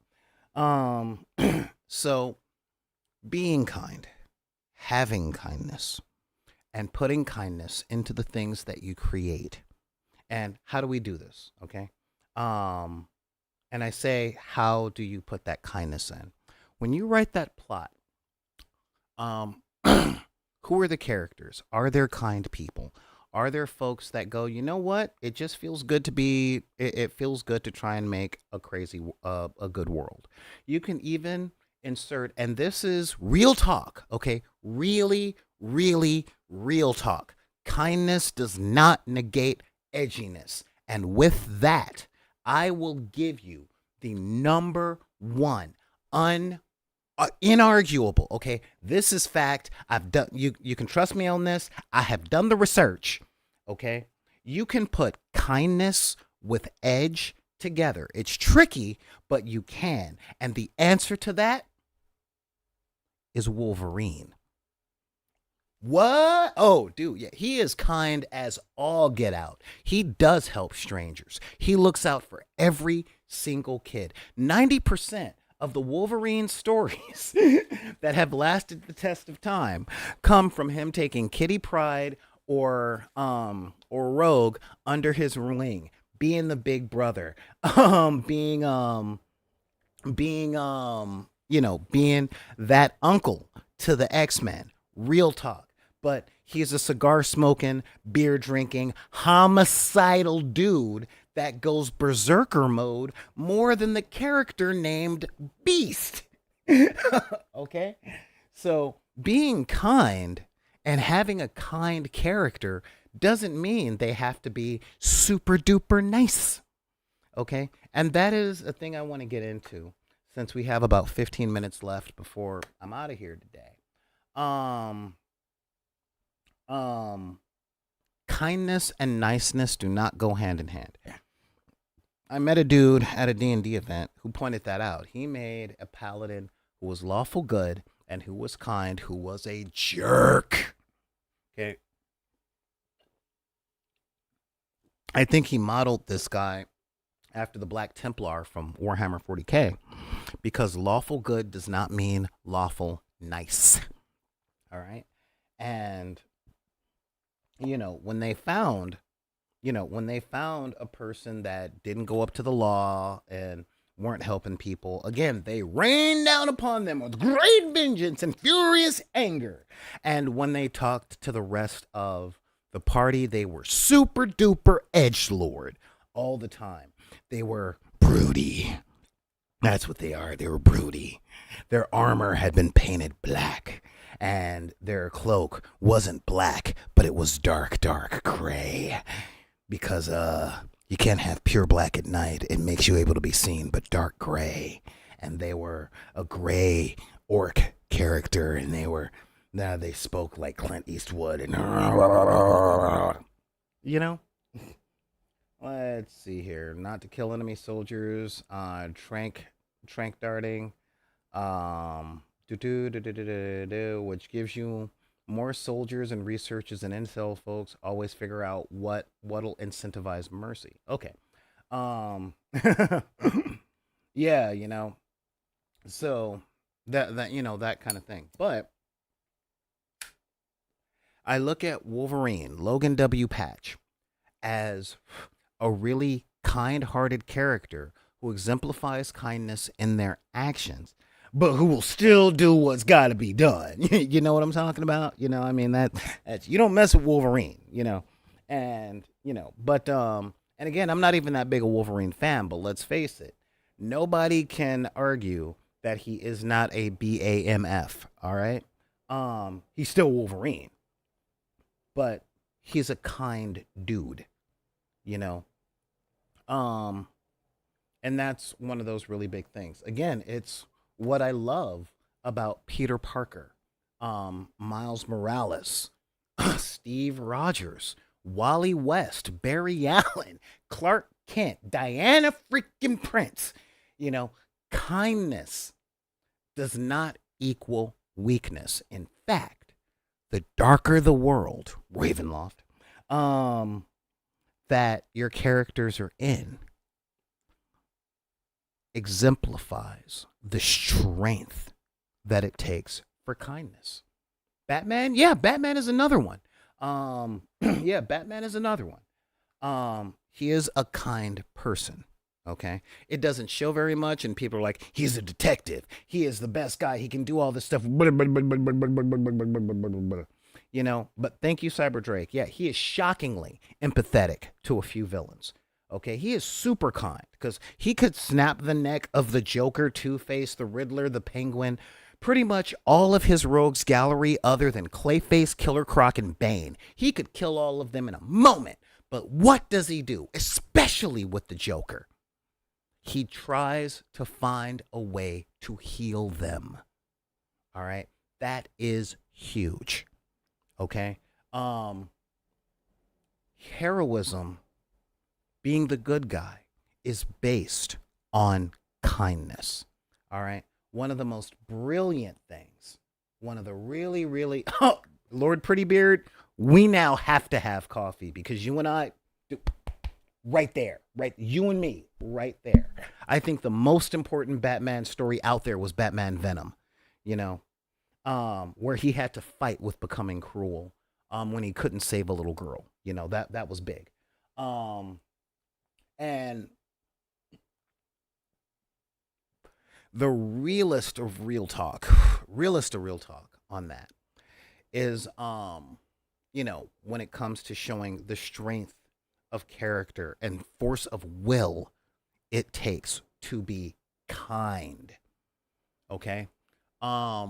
That is the most important thing. The essence of heroism. And I think it was super brilliant. It was super brilliant in the Aquaman movie to start the movie with Arthur not being a hero. He let, spoilers for a movie that's 5 years old, that's marketed to a super, super, super, super, super niche audience. But he let Black Manta's father die when he had the power to save him. And that created his nemesis, as it should have. Okay? I don't want to talk about the socio-political consequences of having the character allow the black dude to die but save his white brother. I'm not going to go there. Okay? But he let one dude die that created his nemesis, and his character arc was learning that the hero saves everybody. They save everybody because of kindness. All right? They need to be kind enough to want to make the world a place that is better than the one that made them. That's the gig. And this is also why I'm not along with you edgelords and all that stuff that says Thanos was right, blah, blah, blah, blah, blah. Okay? I could go off and somebody, I think it was Lil Bill, did it better than me, talked about how the most obvious solution to Thanos from Endgame was something else he could have done, but it still reflects on how the world doesn't quite do that, and it actually is the solution, and blah, blah, blah, blah, blah. All that stuff. But I'm not going to talk about that. But the thing is, heroism is based on kindness, the innate care for other people. All right? I see a lot of people that are going, I'm the villain, I'm the bad guy, I'm this. Even if they're doing it ironically, I don't support that. I really don't. Again, Xanathades, that's a long conversation that you and I can have one on one. I can find the video, I'll leave it to you and all that stuff. Let's just say it's too close to right to put in fiction. That's all I'm gonna say. Um, but the idea of, heroes and villains coming from the exact same places. I told somebody, I think I was talking about my past, and someone said, dude, you have a villain's origin. I think that was Neon Arlequinos. And I'm like, yeah, but every hero does. Okay. But again, I want to make a world that's better than the one that I came into that created me so that the people behind me can be better, that they can have better lives. And if they want to make the world better than them, um, I learned from a mentor teacher a long time ago that the best teachers are the ones that want you to be better at what they're teaching than you are. Okay? That's huge. That is really, really huge. And real talk, the sciences are a great example of that because that is how we get innovation, guys. Kindness and the work to want and act on the desire. Ooh. No! No! No! Oh, I spilled my coffee. I'm glad there was only one sip left. But kindness and the desire for an entire world that's better. That is what makes heroes, and not just any heroes, but the ones that we want to read about. You want to know why Superman, and I don't care what people in America say, I've done the research. Superman is still the most popular superhero in the world. He's still the archetype globally. We might like Batman more in the United States, but everywhere else, more kids put red towels on their backs than black ones. All right. Will it? No, no, sad, strange little man. It won't. Now, that doesn't mean it won't drive me mad, because madness, as we all know, is like gravity. All it takes is a little push of your hot bean soup. I want to turn off gravity. No, because then my coffee will just float out of my cup, and then I'll have to, don't get me wrong. I know the subscriptions will go way up if the entire show is me with a straw trying to go to my coffee. uh, but yeah, the realist talk, the realist of real talk, and this is like seriously there. Um, yeah. Um, the kindness of the hero to want a world better than the one that made them, to want things to be easier for other people than it has been for him. That, again, like I said, in the sciences, if that wasn't the case, we would have never discovered penicillin, um, insulin, 90% of our vaccines, um, the microchip, electronics, tube technology, just any of that stuff. If it was, well, I had to work hard to learn science, so why doesn't the person after me have to? I made all these discoveries and I'm keeping them to myself. If you guys are science heads like me, then you're a fan of Nikolai Tesla, and look at the world that we have, because that's exactly what we did with his tech. We're just now getting Bluetooth in the past 10 years, or past 20 years. And the dude invented it over a century ago. Think about it. you know? So, yeah. Now, is kindness profitable? In the short term, no. In the long term, far more. It is far more profitable to be kind in the long term. All right? Why doesn't the person after me? Because you wrote a book, my dude. Exactly. Thank you so much, Zen. That is exactly it. Why do people after me not have to discover algebra? Because you wrote it down in a book and they read your book and now they can go, look, I know how to do this thing, you know? And it's the essence of kindness. Okay, kindness is, at the end of the day, the inspiration to say, how can I make things better for everyone? And the innate understanding that everyone includes self. I'm kind to myself. I'm kind to you all. I'm kind to almost every person I meet, except for Karen's trying to tell the grandmother of a freaking Spectrum kid who's freaking out over a DVD that he's just doing it for attention. That woman can eat the corn out of every single piece of crap that comes out of my and this woman and all that.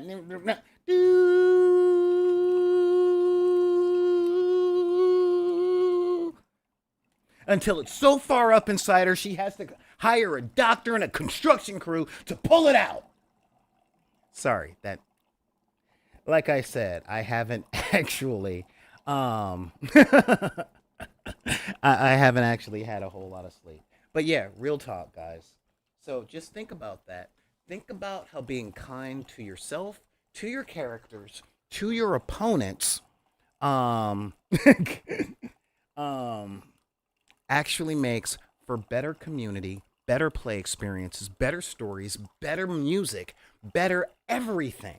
And if you have this thing in your head that has half of the subreddits on every subject out there that are saying, no, that ain't how the world works, then, in the words of one of my stand up comedy idols, throw out all of your CDs, all of your Spotify lists, all of your Pandoras, all your movies, all your books, because all of those stories really based on someone being kind in situations and circumstances that people aren't kind. And if you are seeing this and you were that lady from Target that I cussed out like that, guess what? If I see you again and you do the same thing because you didn't learn from that particular experience, I swear to every god I have freaking had coffee with that I am so going to freaking look at you dead in the window of your soul and I'm going to be like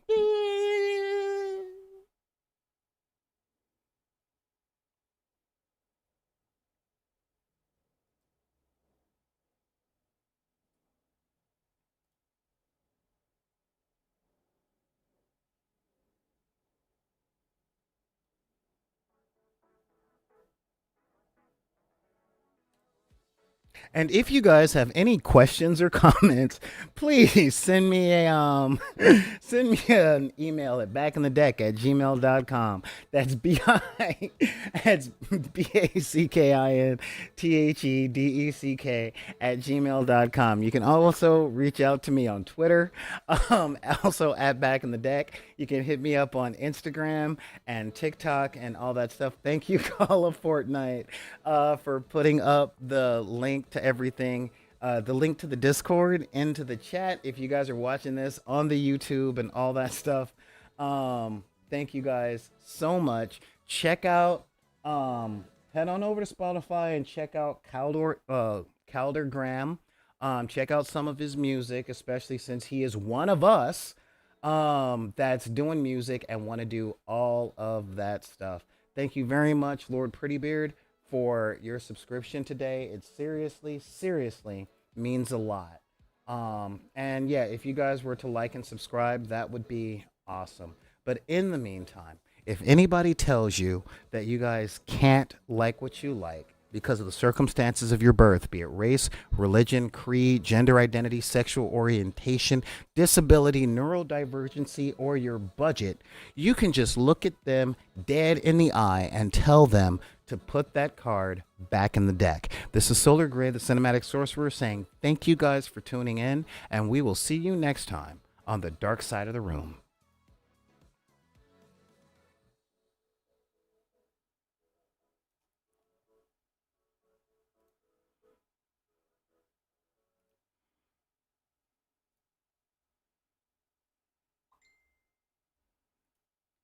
stupid lady saying she's just doing it for attention. I swear to God, I would have freaking put five across her eyes if it wasn't a